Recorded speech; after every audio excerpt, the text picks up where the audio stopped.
absolutely wild as Vern Gagne's All-Star Wrestling goes coast to coast and continent to continent. The greatest wrestlers in the world. He may be an apprentice carpenter, but I guarantee you he is a seasoned ring veteran. I've been hit with bar stools, bar rags, barmaids. I'm talking to you. They're scared that Hulkamania's still running wild. Oh, yeah. I got a big fat wife and 9 kids at home, and I gotta feed them. And take a look at Jesse the Body in real life. Open your hand once if you would. You want to see it? This is absolutely unbelievable. Totally, completely out of control. He's coming in over the top. Hey! Look out!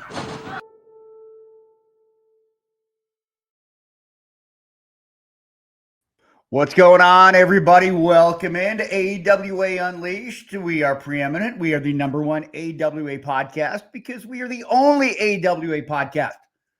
But that still means we're number one. And that's what counts.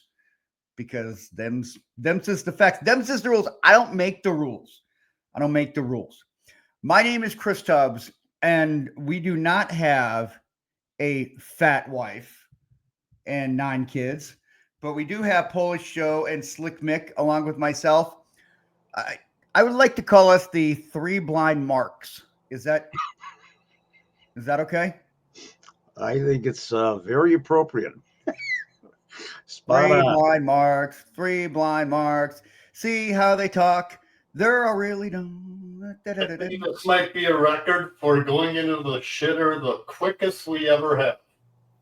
Man, right out of the gate, Tubbs, you just tanked us. No, yeah, that was a nosedive right from the get-go.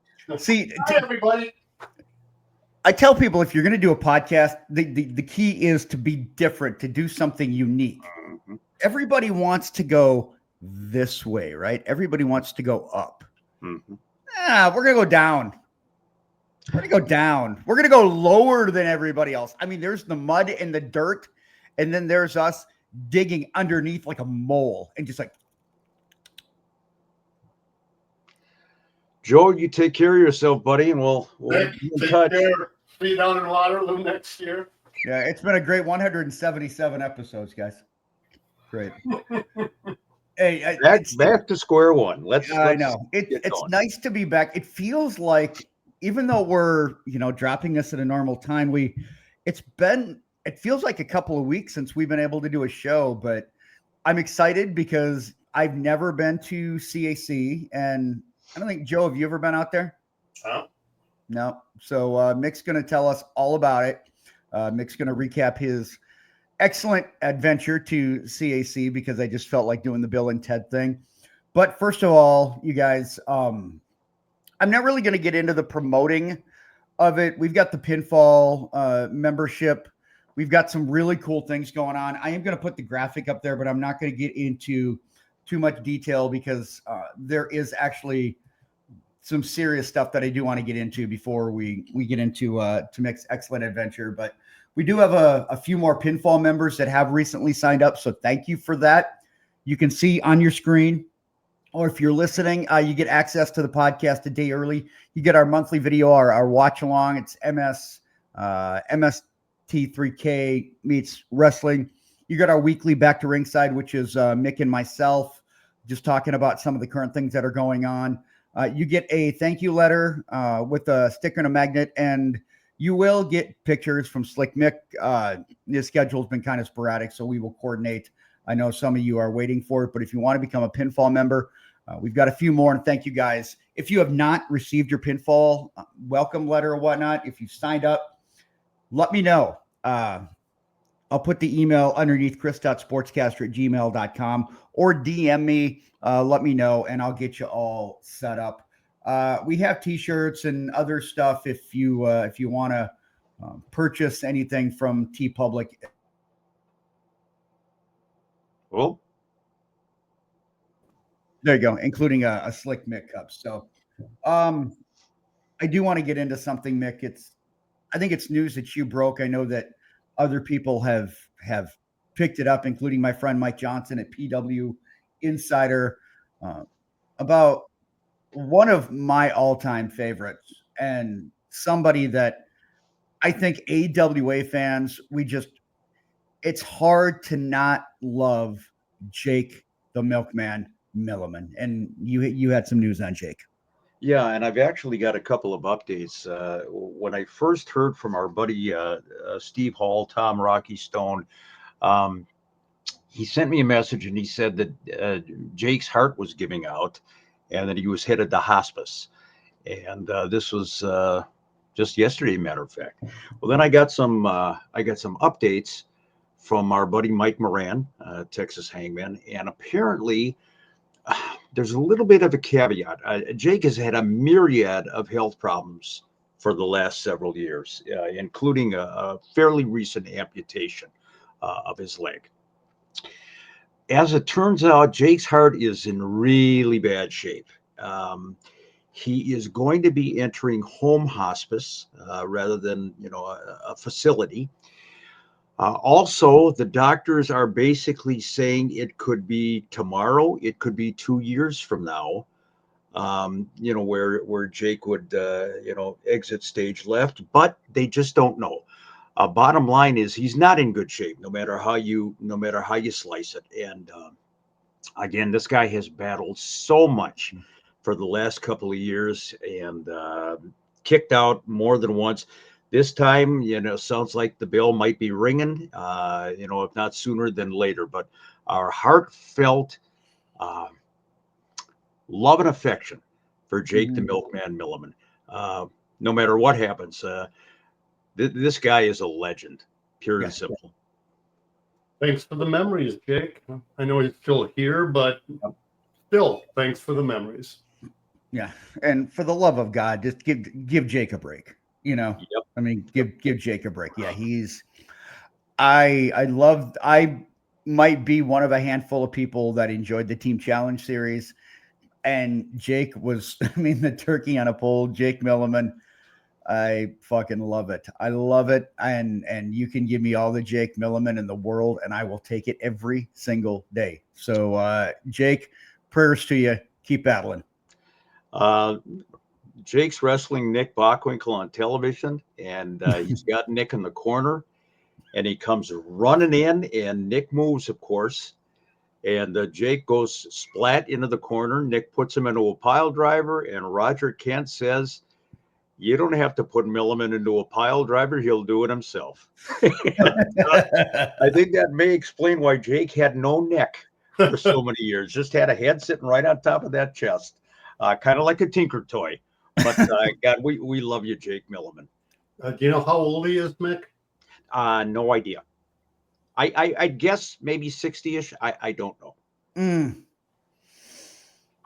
That's super, super young. Yep. So thoughts and prayers to Jake Milliman. Oh, Wikipedia has him at 78. What? See that? Yeah, that would sound about. I don't know. I don't know him, but Born in 1947. Wow. Yep. 5'6", 246 pounds. 5'6", 246. Yeah. That explains some things. It certainly does, but I'm if Jake was maybe he was 5'6", standing on a Chicago phone book. But we love you, Jake. We love you. Let's get into CAC here, Mick.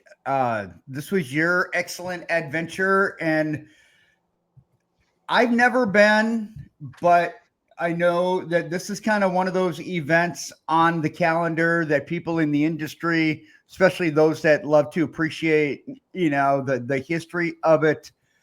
What exactly is Cauliflower Alley Club? Henceforth known as CAC. CAC, yeah. CAC started in 1965. A wrestler / movie actor by the name of Iron Mike Mazurki got some people together, I believe, out in California. It was kind of a mix of wrestlers, boxers, and movie actors. And it was basically a fraternity of those people to get together as kind of on a camaraderie basis. I don't know if, when they started giving out awards and achievements and so on and so forth, but this was the 59th annual reunion for the CAC. And for longevity purposes, I mean, they just blow everybody else away. There's no question about it. I have been to the first one I went to was in the year 2000, and I remember Kurt Angle was there and Lou Thez was there, and I mean, my God, you just had everybody. Things have changed since then, but it's still they call it the Ring of Friendship. And as I get older and I go out there time and time again, I see what they mean, not just for the people in the industry, but the fans, the friendships that I have made and everybody has made over the years. That's kind of what it's become. Going out there to see your buddies, to see your long lost friends, and reunite once a year. Oh, You muted. Either that or your mic's not working. nope, not hearing you. Okay. All right. Well, let's continue. I'm going to move on. When did you start attending the reunions? And tell me exactly what has changed over the years.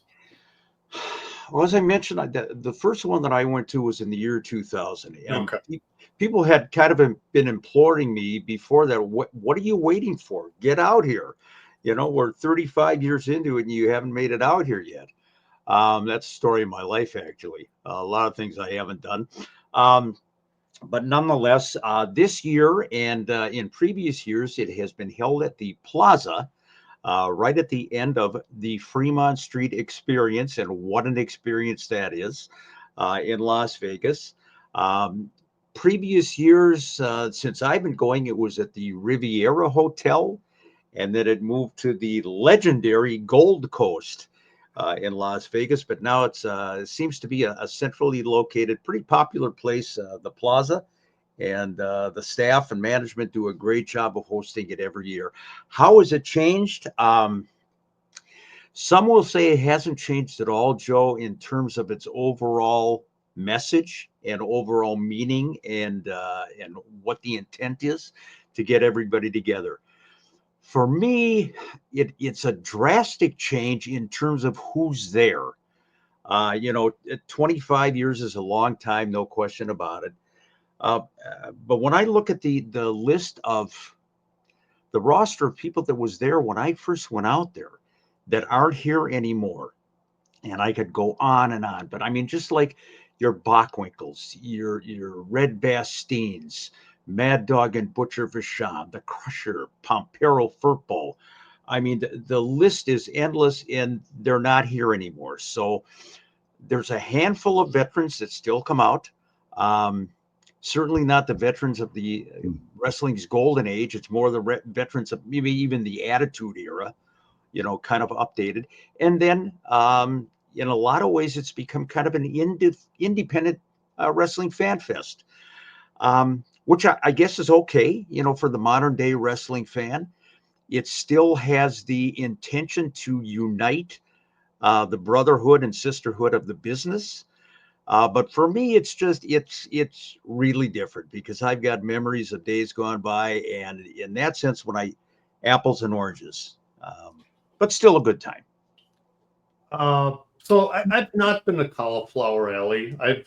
My first time made it down to Waterloo. What's how are they different? How's the vibe different between the two? It in a lot of ways. I think first of all, if you take it on face value, you've got Cauliflower Alley Club in Las Vegas. Big city, bright lights, never sleeps. What happens here stays here.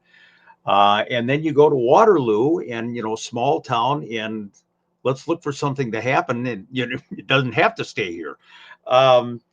It's definitely different. It's not corporate. I don't want to say that, but I think it's just the magnitude of being in Las Vegas as opposed to a small town.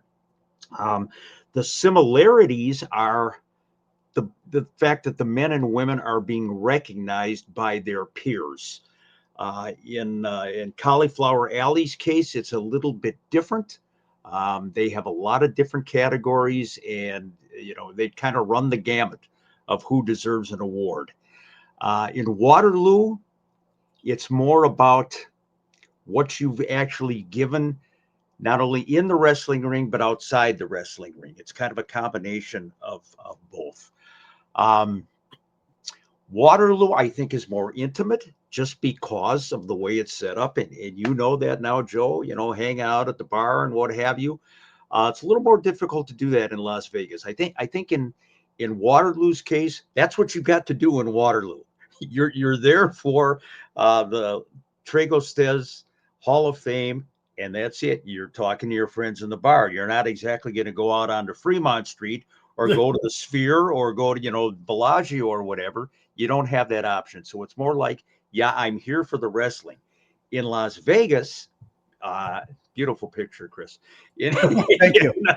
In Las Vegas, if you don't want to sit around in the hospitality room during the afternoon, you go out on the Strip, you go to Fremont Street, you go to the Mob Museum, whatever. There's always something to do there. So divergent, but nonetheless, still the camaraderie of the business. I can see where that'd be nice in Vegas, but I guess that intimacy that you were referring to in Waterloo, I think that's what I really enjoyed about Waterloo.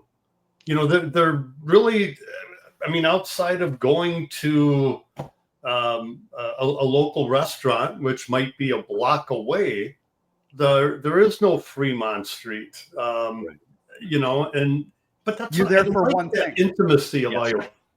Yeah, and some people go because it's Las Vegas. And Cauliflower Alley Club is almost an excuse to go to Vegas, rather than the other way around. I think at one time it was talked about moving CAC from city to city, and Minneapolis was even talked about.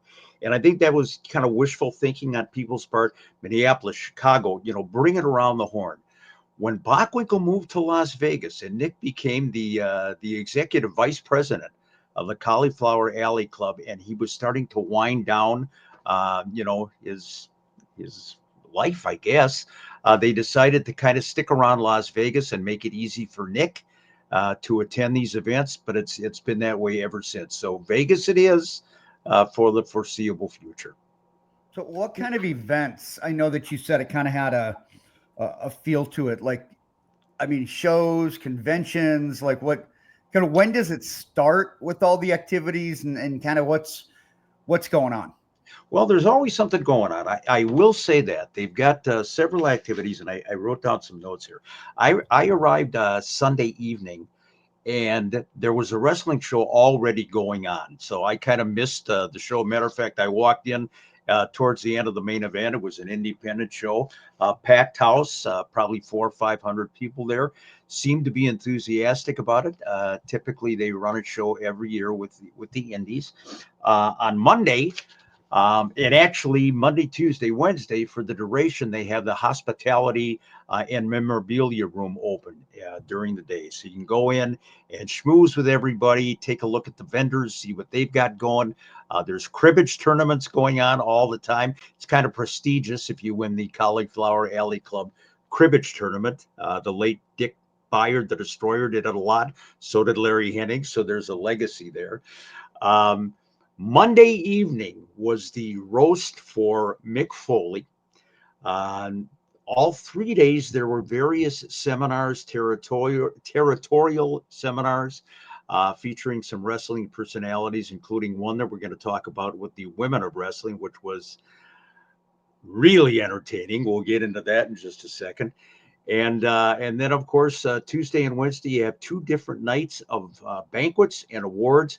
The first night used to be called the Baloney Blowout, and then it was changed to the Bockwinkel Baloney Blowout, and now it's just night 1 of the awards.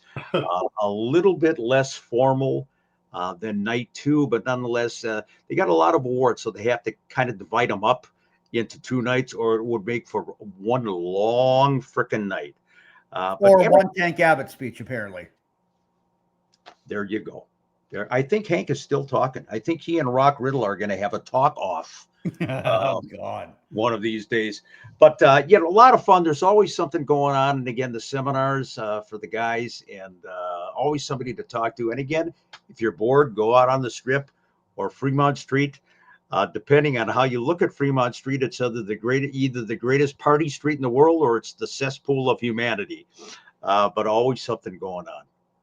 Well, I was just going to ask, what is it? So talk about that women's seminar. You can't talk about the women's seminar without our good friend Malaya Hosaka. And Malaya, she's been in the business since 1987. She's been around the block in this wrestling world, and Malaya pulls no punches when it comes to her worldview of the business, how it's changed, however you want to put that. You see that if you are a part of her Facebook page, she does not hold back. This particular seminar was a combination. I want to say it's probably 12 people on the dais, ladies of the business, both from the bygone era and also of the modern era. And it was actually the evolution of women's wrestling seminar from glow to wow. That was the way it was presented. And Malaya and Judy Martin and Jazz were kind of representing the old guard. And then you had some of the new people, heavy on the glow and the women of wrestling promotions. So there was a little bit of headbutting. Malaya was defending the wrestling part of the business. The veteran wrestlers who got into the ring, paid their dues, and wrestled and trained to wrestle, as opposed to people that were hired maybe on their good looks, given a little bit of wrestling training. Joe, you've been involved in this kind of stuff yourself. And it got a little heated a couple of times. I know that Malaya got into it with a couple of the glow and wow girls. She didn't back down for a minute. And it was basically, okay, was it better back then when it was women's wrestling, or today when it has evolved into entertainment and lingerie and what have you, and not a lot of storylines, but more, the glitz and glamour of it. It was very entertaining. The sparks were flying. Malaya didn't back down, and I was captivated. The lingerie thing, though, has been around for 30 years. I mean, go back to the mid 90s and stuff. So I wouldn't. It has evolved today, with WWE and AEW. But if you watch, what's McLean's show? Is that WoW? Yeah. WoW is it's. I'll call it it's TNA. Yeah, and I think that was basically Malia's point. And first of all, let me tell you, she makes no bones about the fact that she is not a David McLean fan at all. And the gist of the back and forth was, I think the modern era gals were saying, well, you're jealous because maybe we didn't have to travel the road that you did, but we still busted our asses. And if this is what they're looking for, the modern era, more the glitz, the glamour, and the look, so be it. It's a television show as opposed to the lady wrestlers coming into your town for house shows, every couple of months. So it was really an interesting back and forth. Points were made on both sides. But I tell you what, I never want to engage Malaya Hosaka in any kind of a back and forth, because damn it, she's going to chew you up and spit you out at some point. So there you go. So Mick, I got to ask you about the Mick Foley roast. Oh. Let's start off. Who emceed it? It was emceed, and I wish I could remember the man's name. Local comedian, and it was kind of a mix. And this is what I would say I didn't find really attractive about the roast. They had some stand-up comics that would deliver the one-liners to Mick Foley. Clearly, they were written down one-liners. They had no idea what they were doing up there. When the wrestlers got up and roasted Mick Foley, it was a little bit different because you could see and hear the connection to the wrestling business. Some of the comedians were very funny. Some of them just stunk the place out, where you could have heard a pin drop in the place. But a lot of playful jabs at Mick Foley, and Mick himself really seemed to enjoy it. It was a packed house. The audience enjoyed it, and a lot of celebrities. Let me say this. It was a roast, and you kind of know what you're going to get at a roast in terms of content and language. There is Mick Foley with his daughter Noelle, and God, she is stunning in person. I will tell you that. And she was one of the people who, I don't want to say she roasted her dad. She kind of paid homage to her dad, and it was a great speech, delivered some very surprising one-liners. I got a standing ovation, did a wonderful job, and Mick, of course, was very happy to have his daughter up on the dais. So, yeah, good time was had by all at the Foley roast. Now, was that something new this year?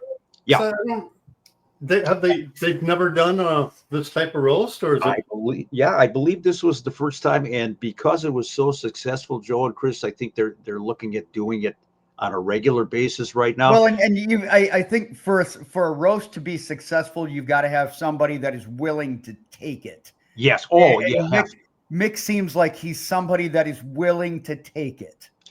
Mick Foley is the most self-deprecating guy anywhere. I think if you listen to him talk, I mean, he knows what his character is. This is a perfect example. That is Charles Wright, the Godfather. And he is in the middle of taking some playful shots at Mick, who, of course, is cracking up at this point. Godfather did a very, very good job. And yes, he was asking everybody about, want to get on the whole train and pimping ain't easy and so on and so forth. But he was one of those that roasted Mick Foley. And I think we've got another couple of pictures of, there's Jake the Snake. And this is really interesting because from a personal basis, I was kind of watching Jake as he was sitting waiting for his turn to roast Mick Foley. And, God love him. You wonder what Jake Roberts you're going to get. And, Jake was kind of looking straight ahead and kind of, expressionless. And I'm thinking, oh, shit, this is not going to be good. But when Jake got up there and roasted Mick Foley, he wasn't up for very long, maybe a couple of minutes. And he had some prepared one-liners on his note cards, and he did very, very well. Again, Jake and Mick are great friends. And so Jake did just fine. He did okay. Well, and kudos to Jake for, with his well-documented substance issues in the past. Nothing like going to Las Vegas and to get that temptation rolling again. But good for Jake. Speaking of temptation, Missy Hyatt. Let me tell you something about poor Missy Hyatt. I never thought I would say poor Missy Hyatt. Missy was one of the roasters for Mick Foley.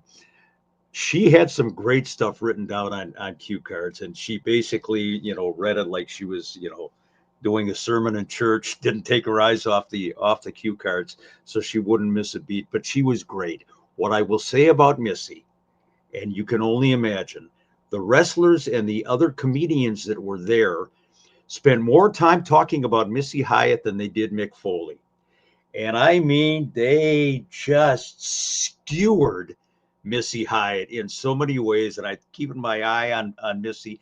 She didn't smile very often while this was going on. But my God, they absolutely decimated her. But she took it in stride and delivered. And I don't know if they, especially the people who didn't know Missy, if they went up to her beforehand and said, "Is this okay?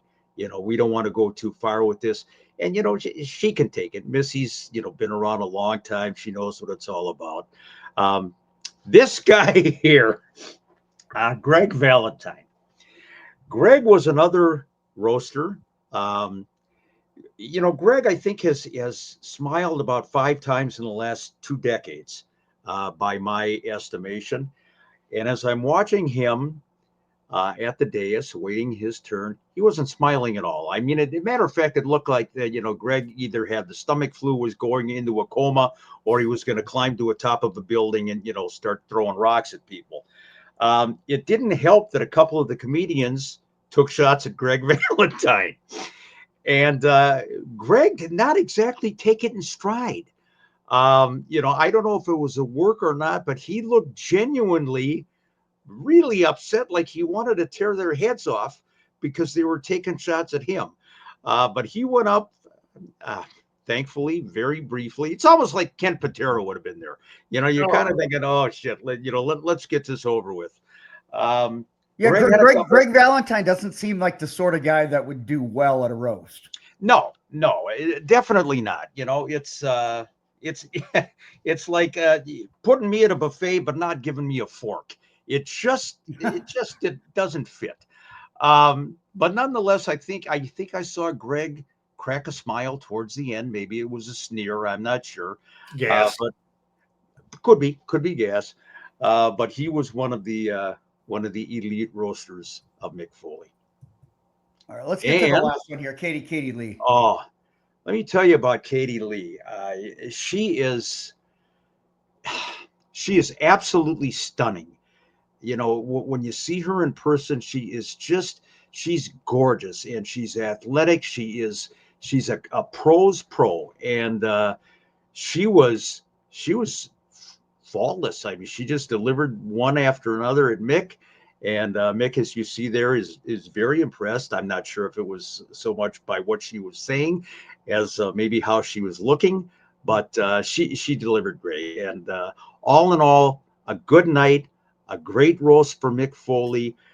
If you are easily offended by language and sexual content, this roast was not the place for you to be. Let's just say that. Question for you. So typically at the end of a roast, the roastee goes up at the very end. Now, Mick Foley is, he's a pretty funny guy. Yep. What was his sort of wrap up and report to everybody? Oh, he needless to say, Mick was prepared, and everybody was responded to by Mick Foley in kind. He got his one-liners in. To me, one of the most memorable moments of the roast, if not the entire convention, Mick was in a very, very serious auto accident, a few months ago, to the point where the police who showed up were amazed that he even survived. And he talked about that. He said, the car was destroyed and I walked out of the wreckage. Everybody was just flabbergasted that I did. And he delivered the line. And he said, and how I did it? Because fucking Mick Foley. And that to me was, it brought the house down.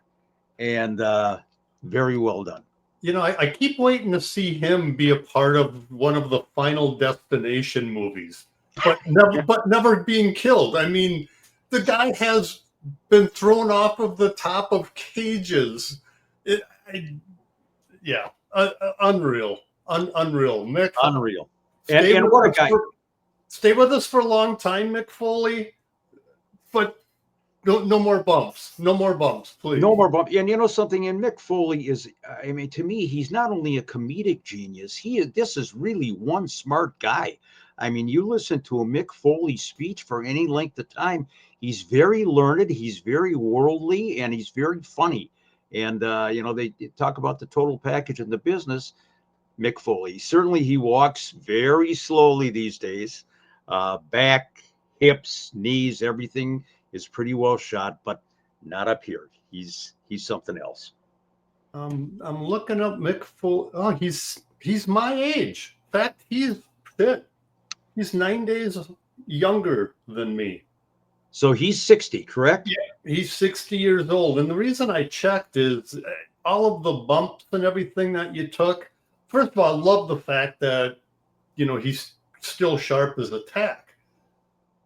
I'm afraid for what his future holds with all of the bumps and chair shots that he took over the years. But I say that because I'm just happy to know that at 60, he's not showing any signs of that yet.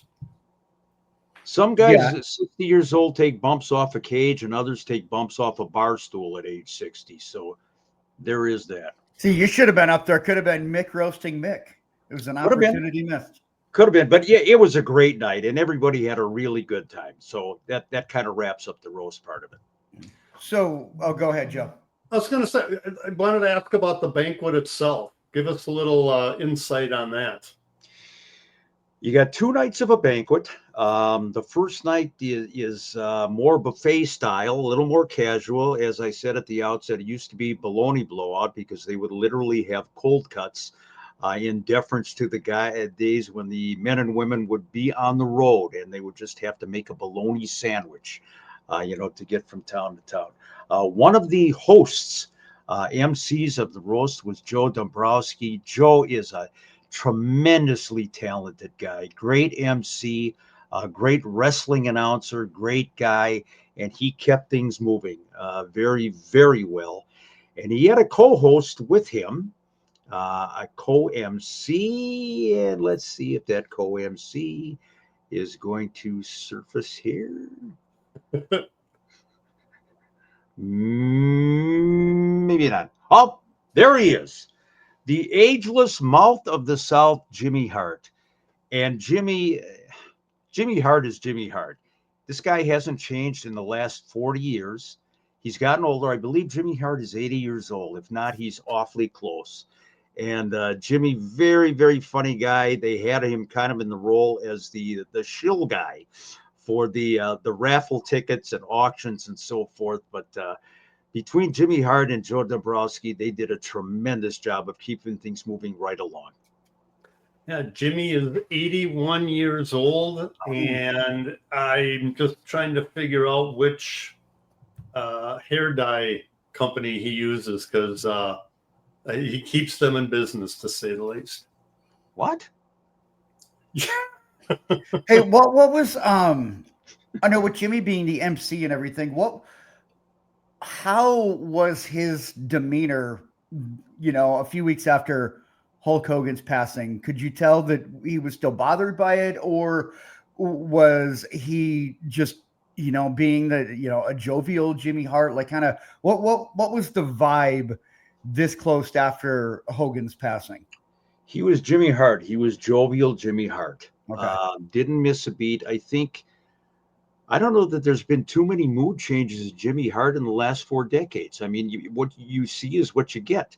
Only on television when he's delivering a promo, it's Jimmy Hart times 100, amplified.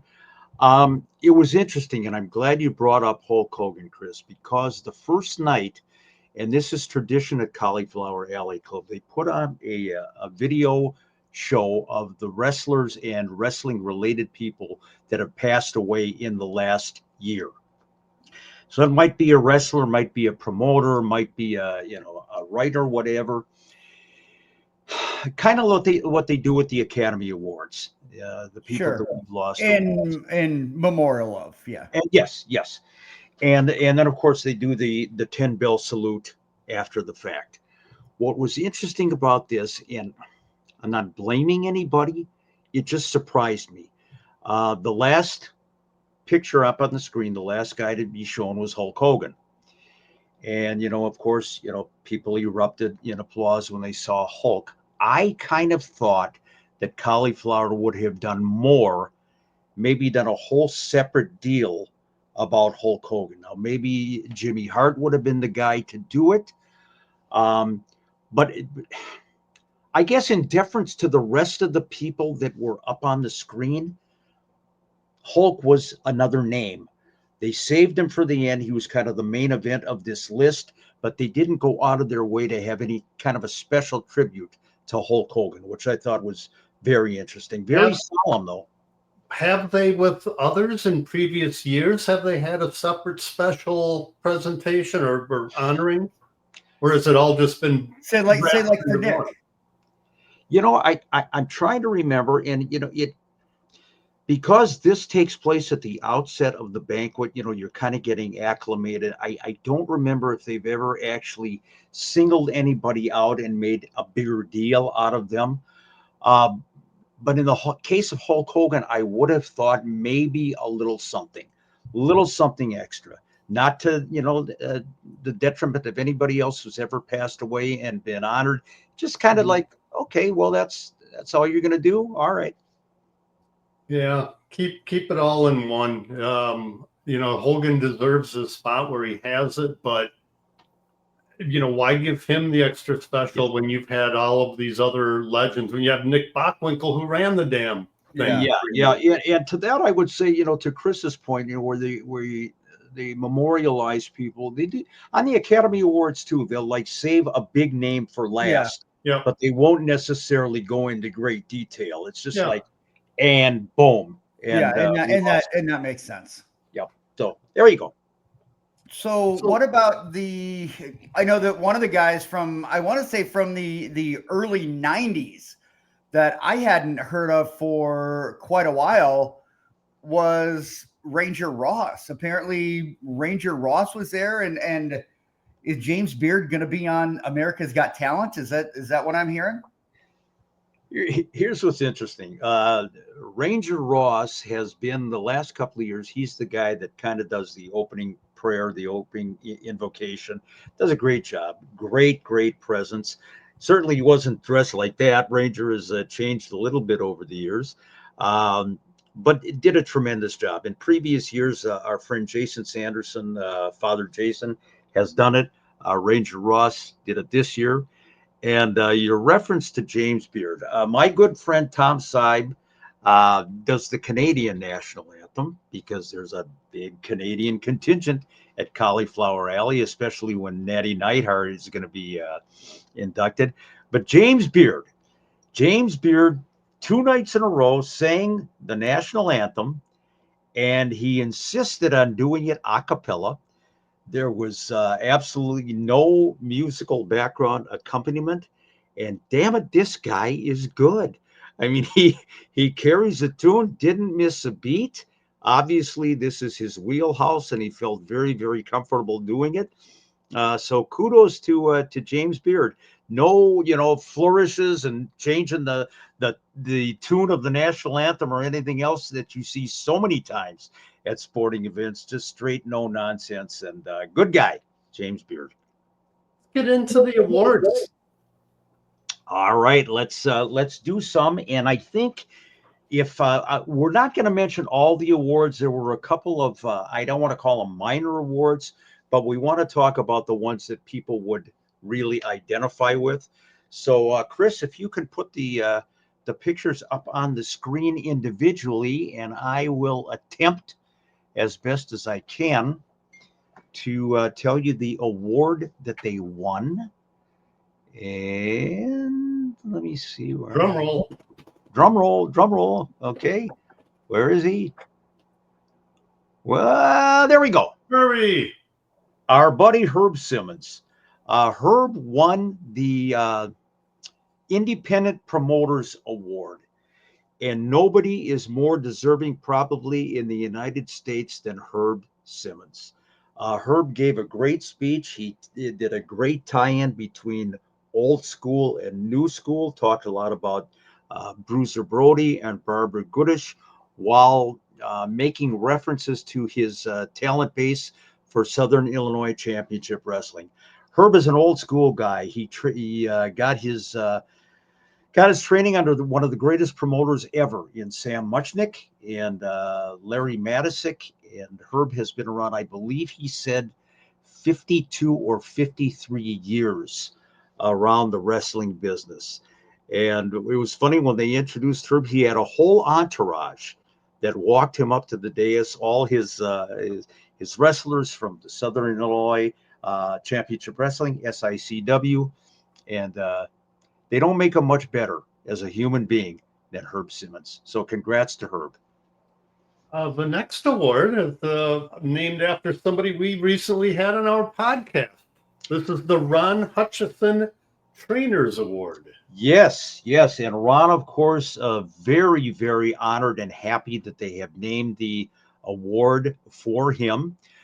Dr. Tom Pritchard, our good buddy, the old heavenly body, Dr. Tom, won the award, and great speech. Tom Pritchard is so underappreciated, I think, by the general wrestling public, not his peers in the business, because they certainly know this guy's talent, not only behind the scenes as a trainer, but also as a wrestler back in the day. Dr. Tom, very appreciative of getting this award. Had some great stories to tell. Congrats to Tom as well. Well, yeah, that's just it. I mean, I think that people look at him as maybe one of the body Donnas with Chris Candido, but you really look at, I think Bruce, is the one that gets more of the notoriety, but absolutely. I mean, you look at the influence that Dr. Tom has had, it's hard to argue against the influence that Dr. Tom Pritchard has had in the wrestling business. And you mentioned Bruce Pritchard, which is interesting. Bruce actually inducted his brother Tom. He told Tom that he was in town just to say hello. And all of a sudden he finds out that Bruce is going to be inducting him. So that was a great surprise. And Bruce Pritchard even threw in a I love you towards the very end in his brother love persona. But a great moment to see the brothers on stage. Now, speaking of Ace Cowboy Bob Orton Jr. Yes. Believe it or not, he did not have the cast on. Miraculously, it healed, or maybe perhaps it was because it was a banquet, it was a more prestigious event. He dressed up a little bit and took the cast off. But Cowboy Bob Orton Jr., I have always said, this guy is as good a performer and as underappreciated a wrestler and overall wrestling talent as anybody in the business. And Cowboy Bob was recognized. He's a mainstay at Cauliflower Alley Club. We've seen him at Waterloo many times. This guy is the real deal. And of course, his legacy continues in his son, Randy Orton, needless to say. But Cowboy Bob, I'll tell you what, this is one tall drink of water, Joe. I think he probably goes in at about 6'3", 6'4", and he's quite the presence even to this day, Cowboy Bob Orton Jr. Well, and as you get older and still maintain that height, I mean, we all sort of compress and shrink a little bit, but Bob, I bet you is a good 6'4", maybe even 6'5" in his prime. Yeah. And again, great stories, old school guy, and very approachable, very amiable to the fans. And congratulations, Cowboy Bob Ace Orton. The next award, we're going to go south of the border for the Lucha Libre Award. El Fantasma. And he got a tremendous response from the crowd. And yes, he came in his mask. I didn't see him eating at the banquet necessarily. I was looking for him to see if he was eating, but similar to the Destroyer did, Dr. X, all those years, the mask did not come off. El Fantasma gets the Lucha Award. There's getting to be more and more emphasis on Lucha Libre, not only in the wrestling business itself, but at Cauliflower Alley. And surprisingly, the man that inducted him, his son, Santos Escobar, was there. I did not know that he was going to be on hand to deliver the award, but he was, and very heartfelt speech regarding his dad, and nice embrace between father and son at the end. So congratulations, El Fantasma, and great to see Santos Escobar. He's a one tremendous talent. Our next award, as I'm reading it, it's like, how was this not done before? I don't know. I know Harley has been honored before at Cauliflower Alley Club, but this was the posthumous award, and nobody's more deserving than Harley Race. I mean, let's face it, we have extolled his virtues on this show many, many, many times. Well deserved. If not one of the greatest wrestlers ever on God's green earth, as Harley would say it, but certainly one of the toughest. He's always in the conversation with the Hakus and Harley Races and Dr. Death, Steve Williams, and all the tough guys in the business. His son, Justin, actually inducted his dad via videotape. Justin was unable to appear at Cauliflower Alley itself. Is videotape still a thing, or am I, but no, I videotape. I think that's, Hey, you're That's talking a typical. Cauliflower Alley. Might as well go old school with references. There you go. There you go. Thanks Yeah. for bailing me out on that one. Absolutely. But Justin, of course, had so many great things to say about his dad. He is one proud son. And so Harley Race getting his well-deserved Flowers posthumous award at CAC. Well, and if anybody deserves something like that, I feel like if anybody encapsulates what CAC is and kind of what it would represent to me, that would be Harley Race. And kind of like you guys, it's like, why wasn't this even done much earlier? Yeah, and you're right, Chris. The Harley Races, the Bachwinkles, the Lou Theszes of the world. I mean, these guys are legitimate legends. And congrats to Harley. And sorry Justin wasn't there. Would have been nice to catch up with him. This was one half of the tag team award winners. That is Bushwhacker Luke, who was on hand. And as you would expect, he went up there and he did I don't know what you call it, the Bushwhacker March or, strut or whatever you want to call it when he got his award. He spoke There very. you go. Now you can do it, Joe. There you go. Yeah. There it is. Did he lick heads on the way? Robots almost. Yeah. Did he lick the heads on the way up? Actually, he did lick the head of, I believe it might have been Jimmy Hart. I think he licked Jimmy Hart's head. And so he's probably got some hair dye on his tongue. And say, who else has ever mentioned the words lick Jimmy Hart's head on a podcast? Probably only us. Well, it's par for the course with us. But nonetheless, very, very popular. What a guy, fan friendly, and talked very highly about his tag team partner and their days, not only as the Kiwis and the Sheep Herders, but then the Bushwhackers. I wanted to ask, well, how much of the Sheep Herders, because we're always talking about the Bushwhackers, and I think people forget just what they were before the Bushwhackers, because it's 180-degree different what they did. They were devastating. I mean, they were a vicious tag team. I mean, they were no nonsense. They were bulldogs in the ring. A lot of bloody matches, a lot of chaos, a lot of brawls. And of course, when they went to the WWF back in the day, things changed, and they became the comedic Bushwhackers. But nonetheless, you can't argue with success. And I think that was maybe one time WWF took a previous persona, changed it, ran with it, and still did one hell of a job with it. Yeah. Speaking of violent. Abdullah the Butcher. And there you see those legendary scars on the top of his noggin. Abdullah the Butcher got the International Award. Abby, of course, at this point, you talk about guys who've been through a myriad of health problems. Abby is confined to a wheelchair at this point. He has been through so much from a health standpoint over the years. But I'm telling you, people absolutely flocked to see Abdullah the Butcher. And if you can imagine, they had not a private signing, but there were a couple of special autograph signings. And they put Abdullah the Butcher and Mick Foley together for an autograph signing. So you can just imagine, a lot of raw meat going around in that building. But Abby, and this guy, his persona, it so belies his personality, because you could hardly hear what this guy was saying in his induction speech because he's so soft-spoken. And he's got kind of a higher pitched voice, very, very quiet.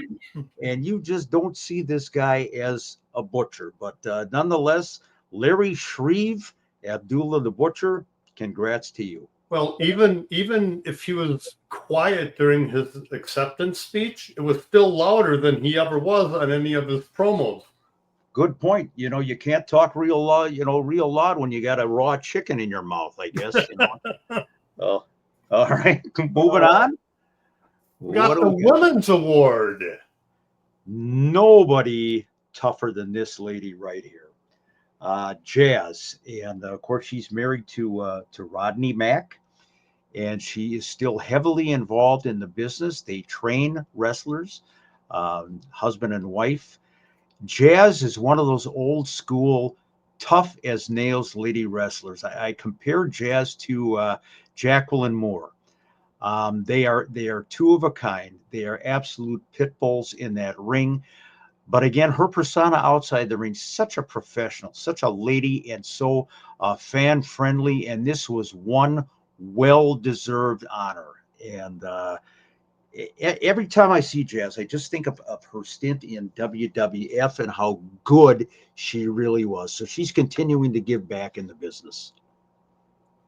Well, the next award, before you say who it is, explain to me what the Courage Award is. Courage Award is for somebody in the business that has faced it. Typically, it's a health issue. Yeah. And Patricia Summerland, Sonny, who has been battling cancer for years, she was a prior recipient of the Courage Award. Joyce Grable, the late Joyce Grable, also received the award. This year, the recipient was Chris Bay. And Chris Tubbs, I know you're very, very familiar with the saga of Chris Bay. Seriously injured and basically told he was never going to walk again, let alone wrestle professionally. He got the Courage Award. There you see him with TJ Wilson, Natalia's husband. And I want to tell you, Chris Bay's speech was as humble and as heartfelt a speech as I have ever heard. He spoke eloquently about his accident. And here's the thing. You know, you're at the top of your game. You're a tremendous athlete. And then all of a sudden it comes crashing down. And I mean, in a serious way with Chris Bay. I mentioned they thought he was never going to walk again. He was literally paralyzed. He has come back so far in so many ways, on so many levels. And Chris, he says, don't tell me I'm not going to wrestle again. Now, whether or not that is in the cards in the future, I don't know. Certainly, he's going to be connected to the wrestling business. The guy that actually inducted him was Kenny King. And so it was very, very interesting, kind of old home week there, Chris and his trainer, Kenny King, but very emotional speech from Chris Bay, very motivational, very uplifting. This guy is just a gem. Yeah, I think when you look at the picture between these two, the first thing that I thought is you talk about what Chris Bay went through. I think about what TJ went through as well when he took the vertebraker, I think it was, from Samoa Joe, and that ended up breaking his neck and just ending his in-ring career. But to see TJ up and functioning, and even just to see Chris Bay smiling like that, just it makes me happy. And I would prefer if Chris Bay never wrestled again. I get it. But that's just me as a fan, knowing that he evaded something. I mean, not everybody can be like a Steve Austin and break your neck and come back. I mean, it is just, or I mean, Bryan Danielson and Adam Copeland and whatnot, but it's just way too touchy. But to see Chris Bay get that award, I felt like, when I saw that he was the recipient, it absolutely fit. And this picture with TJ, I feel like those are two kindred souls at this point. No doubt. And we've talked to Joe and Chris so many times. Say what you want about professional wrestling. It's a game of inches. And you turn wrong or you fall wrong, and all of a sudden it could be all over for you. And when I saw Chris Bay was going to be honored, I fully expected, at the very least, crutches, more than likely a wheelchair. This guy walked up on stage, walked up the ramp, stood there, and just so inspirational. Great moment. Well, the next award winner had some of those bumps that if Chris Bay would not be good. Mick Foley, and like I had you do with the Courage Award, what's the Iron Mike Mazurki Award? Iron Mike Mazurki is probably, if not the most important award, because it's named after the originator of the Cauliflower Alley Club. But it's very prestigious in the sense that it's one of those awards that not only recognizes what you've done in the business, but outside of the business. And Mick Foley has been an ambassador for the wrestling business. He is so incredibly charitable. They were kind of going over the list of contributions that Mick has made to various charities over the years. He's given. Yet this is interesting. Mick did a one-man comedy tour, kind of a stand-up comedy tour, and at these various functions, they would auction off what they called the shirt off his back. Literally, Mick would auction off a shirt, and various stops along the way, pick up a few hundred here, a few hundred there, whatever. And my understanding is that they raised $25,000 that went to the Cauliflower Alley Club Benevolent Fund by the sale of those shirts. Nice. And needless, I went to one of those Mick Foley. I think it was in Hopkins years ago, where I went to a few buddies of mine and we went to one of those Mick Foley one-man shows. Very entertaining. And again, Mick Foley, this guy, I can't say enough good things about him. And it's the humility, it's the humble part of Mick Foley. Genuinely a good dude. There's no bullshit. Like he is who you would think he is. Yeah, I mean, the guy plays Santa Claus for a reason. He donates to all these charities for a reason. And if I had a list of everything that they said he contributed to, it's just phenomenal. Very humble in accepting his award, well deserved. And we talked about Mick Foley earlier on. This guy is all of that in a bag of chips, pure and simple. And then let's go wrap it up with our last award, the Lou Thez Award. Why did you please tell me you didn't get the Lou Thez Award, Mick, right? I mean, did you this was not your award? No, I actually got the Lou Costello, Abbott and Costello Award. They said I was going to get an award named after Lou, and I just assumed. But I got to tell you, first of all, this picture. For a while, I was hesitating about going to Cauliflower Alley, kind of back and forth. Got some stuff going on here. This is the one person that I wanted to get a photograph with because I am a huge admirer of Natty Neidhart. And she got the Lou Thez Award, which is she's the first woman in the history of Cauliflower Alley, 59th event, to get the Lou Thez Award for excellence in the wrestling ring. She made it a point of saying that she is embarking on or just completing her 20th uninterrupted year of wrestling for the WWE. She is certainly the iron horse of the business. Class from top to bottom. She has always done whatever has been asked of her. And I think if there's anybody that deserves to be in every Hall of Fame, whether it's CAC, Waterloo, WWE, whatever, Natalya is the one. And again, a very humble acceptance speech. Talked about her dad, the late Jim the Anvil Neidhart, at great length.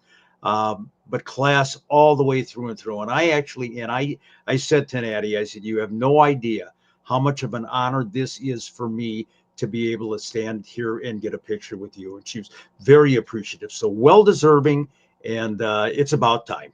Maybe one of the most underrated females in the history of the business. Oh, no doubt. No doubt about it. She's branched out a little bit to other promotions now. Mm-hmm. And, 1 week you might see her for Bloodsport. The next week she's on WWE, whatever it might be. But Natty Neidhart is a workhorse.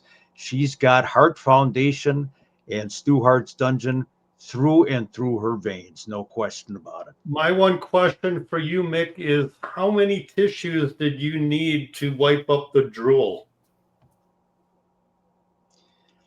Bar rags, bar stools, barmaids, tissues, napkins. I was honored, no doubt about it. Why hasn't Natty gotten a run with the women's world title in WWE yet? I don't know, and I've always wondered, just give her one more run. Not that she needs it.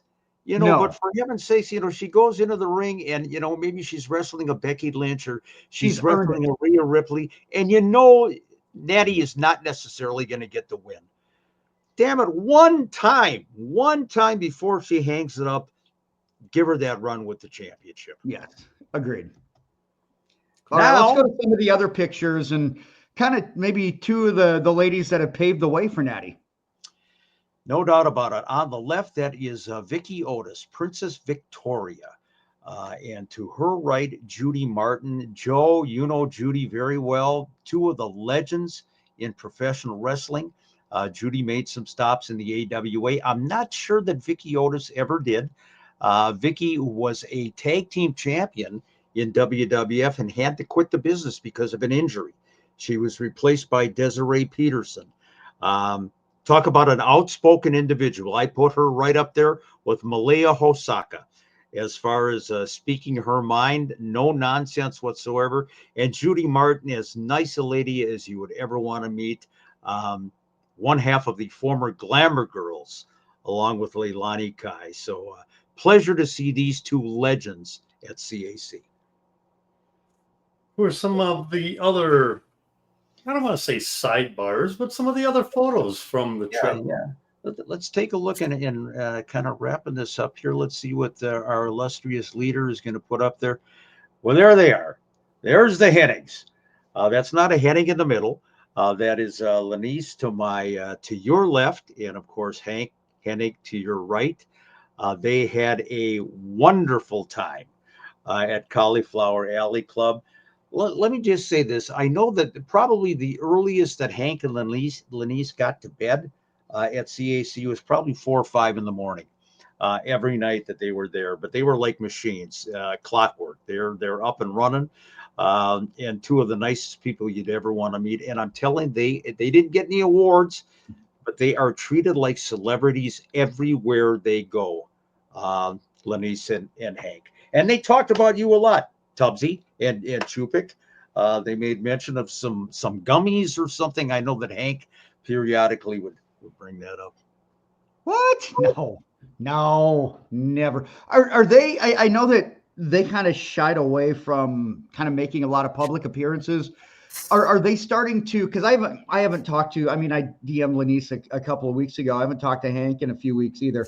Are they starting to like make more appearances publicly? Because I know for a while they just kind of stayed in the background. And are we seeing more of them now publicly? I would say this: when they were at the AWA reunion a couple of years ago, they hadn't done that before. They had made some appearances, family functions, and so forth, but that was their first like public persona appearance.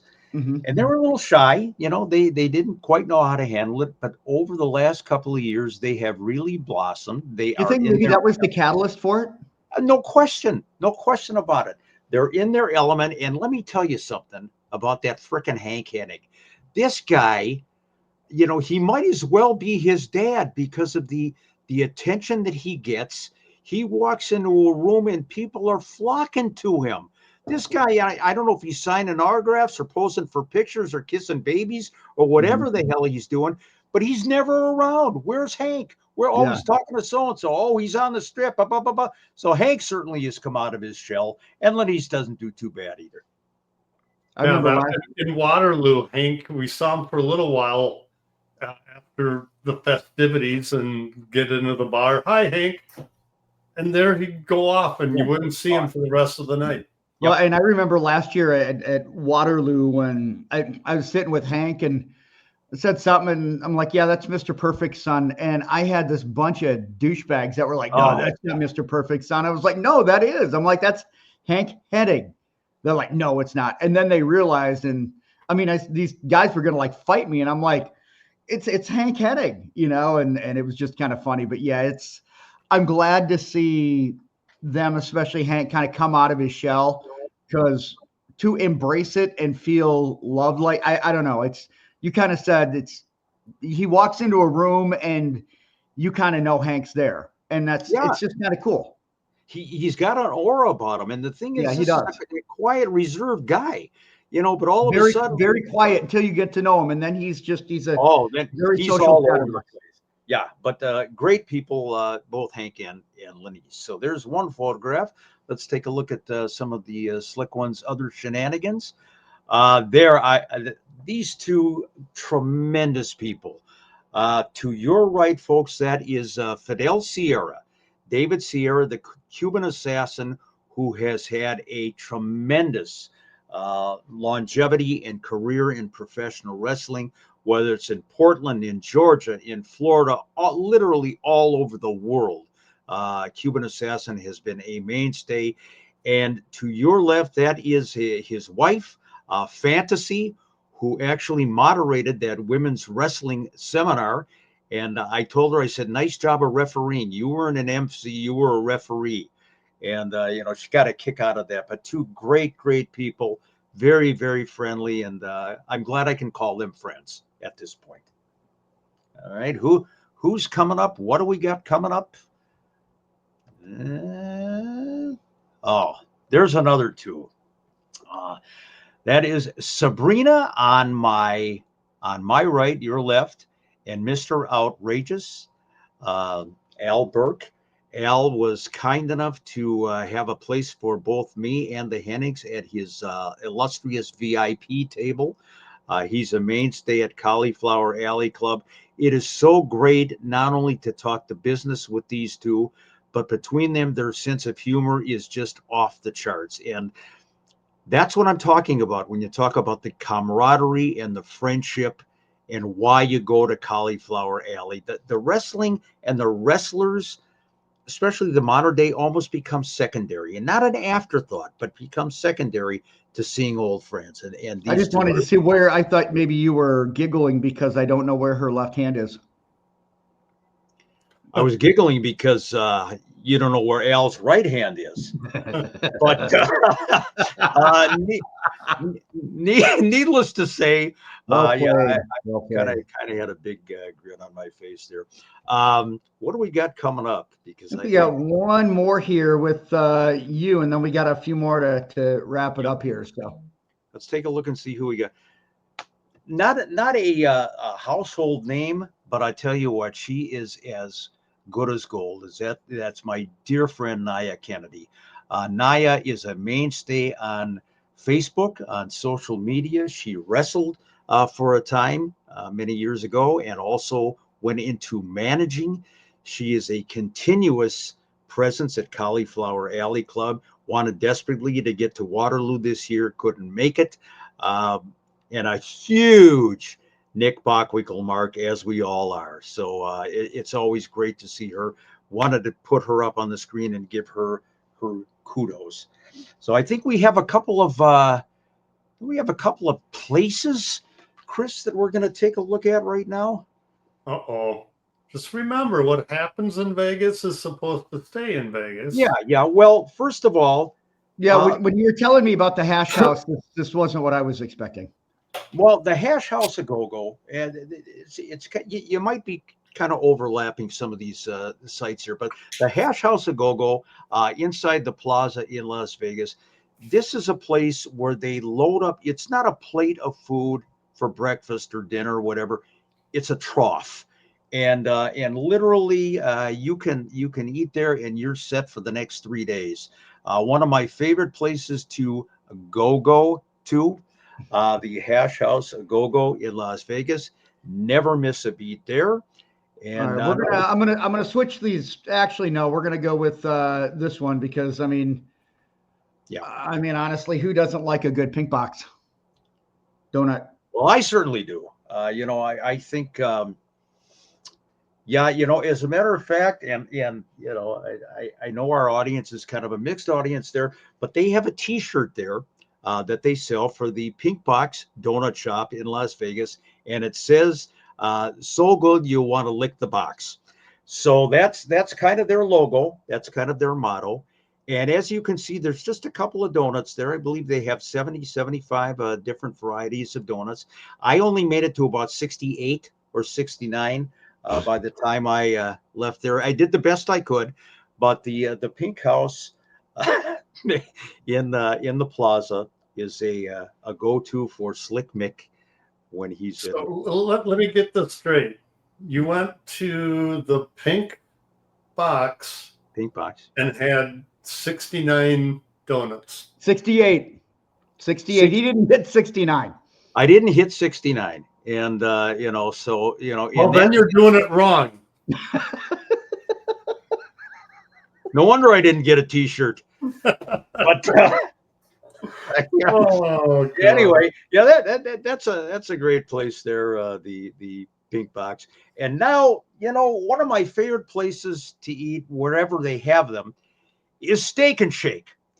When you're in Las Vegas, the Steak and Shake takes on a new meaning altogether. Mm-hmm. I'm sitting at this is a kind of a kiosk type Steak and Shake in a food court at one of the Vegas hotels.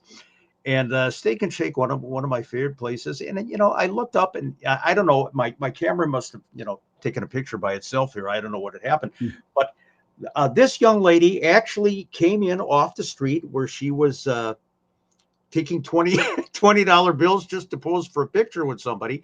But nonetheless, you never know what you're going to get in Las Vegas. And you got this for free. I got it for free. Security, I know, was kind of looking at me a little bit because my camera was going off like a Geiger counter, making a little too much noise. But nonetheless, yeah, that kind of thing. But this is an everyday occurrence in Las Vegas. You never know who's going to shimmy up to the counter at the Steak and Shake. Again, I think this gives new meaning to a double burger. But that's just me. What happens in Vegas is broadcasted on the Unleashed podcast. Absolutely. I didn't get her name. Sad to say. Did you even think about asking? Yeah, give a shit what her name is. What, are you kidding me? Oh, there you go. What do you think her name is, Mick? I don't even listen. You don't need to know what her name is. Look, just don't worry about the burger. Worry about the buds. That's what I say. Steak and Shake. Oh. So there you go. Las Vegas Cauliflower Alley Club, and it was a great time. Great to see everybody, and you bastards, you got to get out there sometime. Well, the thing is, we could have probably gone to Flirt's in Waterloo, right next to the museum. I've still got a free admission to Flirt's. We can go to that when we're in Waterloo next year. What does that have to do with Vegas? I mean, we might see the same sort of attire that Mick just saw, and we don't have to go nearly as far.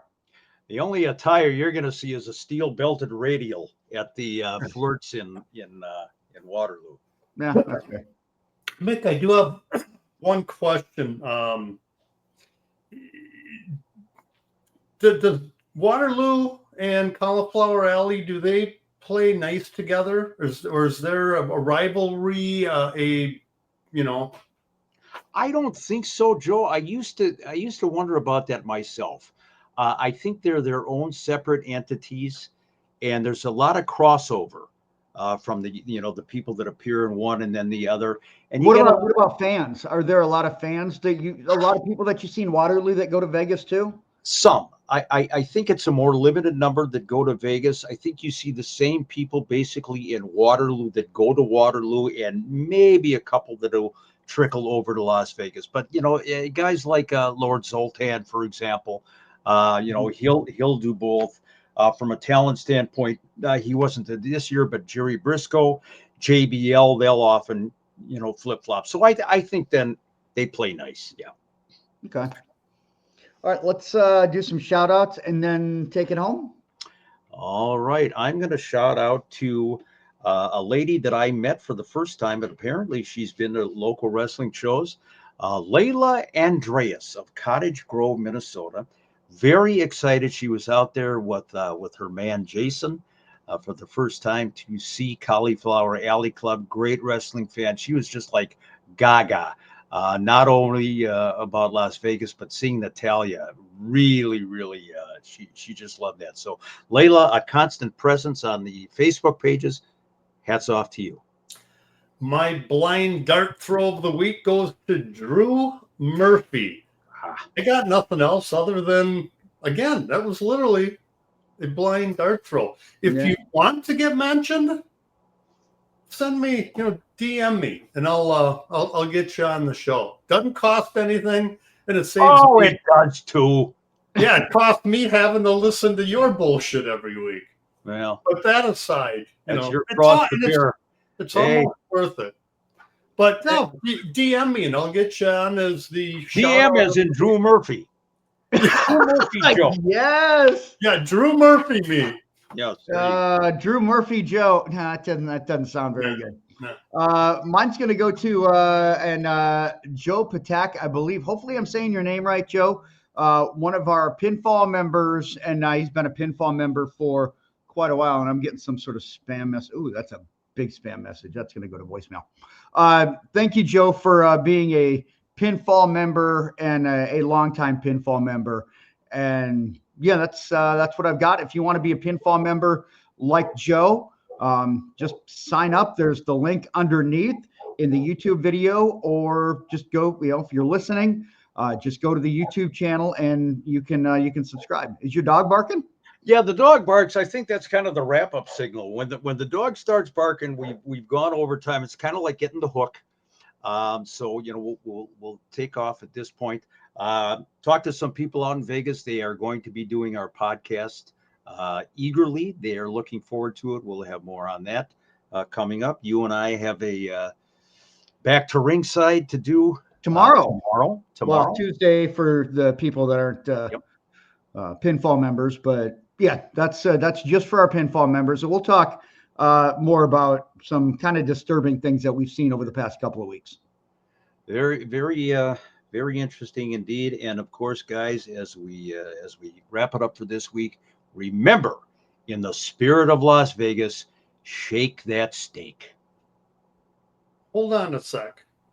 I thought you were going to say, well, actually, I'm going to give the advice. Yeah. Just remember, you have to have that 69th donut before you can lick the box.